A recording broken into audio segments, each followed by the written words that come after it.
పాకిస్తాన్ పరువు ఎవరు తీయాల్సిన అవసరం లేదు. ముఖ్యంగా భారత్ లాంటి దేశం తీయాల్సిన అవసరం లేదు, ప్రయత్నం చేయాల్సిన అవసరము లేదు. దాని పరువు అదే తీసుకుంటది అంతర్జాతీయ సమాజం ముందు. కాకపోతే మీరేమంటారంటే అసలు దానికి పరువు ఎక్కడుంది, తీయడానికో లేకపోతే పోవడానికి కానీ. కాకపోతే 196 దేశాల్లో అది ఒక దేశం కాబట్టి మనం దాన్ని గౌరవించాలి.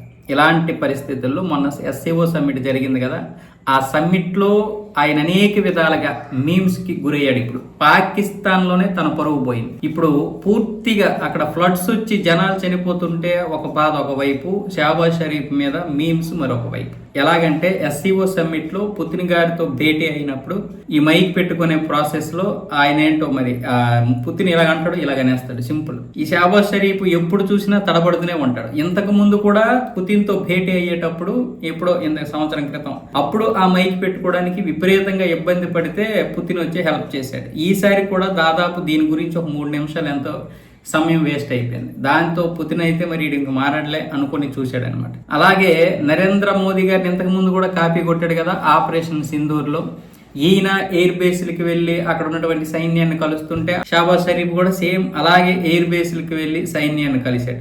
మోదీ గారు ఏ విధంగా అయితే వాళ్ళని అభినందించాడు, సేమ్ షహబాజ్ కూడా అదే విధంగా అభినందించడంతో ఇప్పుడు పాకిస్తాన్ లో దీని గురించి చాలా పెద్ద మీమ్ జరుగుతుంది. భారత కంటే పాకిస్తాన్ GDP పెరగకపోతే నా పేరు షహబాజ్ షరీఫే కాదన్నాడు కదా, అది కూడా తర్వాత ఏమొచ్చేసి భారత్ అభివృద్ధి చెందుతూ ఉందని ఒక ప్రకటన చేశాడు.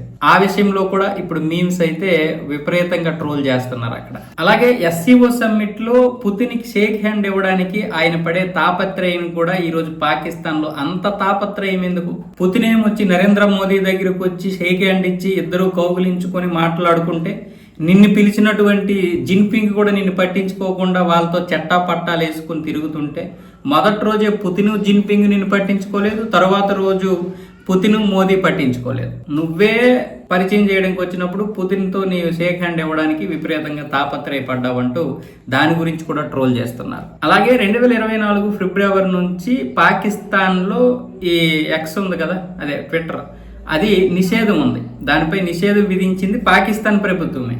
అయితే మళ్ళీ మొన్న ట్రంప్ గెలిచిన తర్వాత అదే X ద్వారా శుభాకాంక్షలు చెప్పాడు. అంటే ఒక ప్రధాని ఆ నిషేధాన్ని ఉల్లంఘిస్తే ఇంకా ప్రజలు ఏ విధంగా పాటిస్తారంటూ ఇప్పుడు పాకిస్తాన్ ప్రజలైతే విపరీతంగా ట్రోల్ చేసి పడేస్తున్నారు.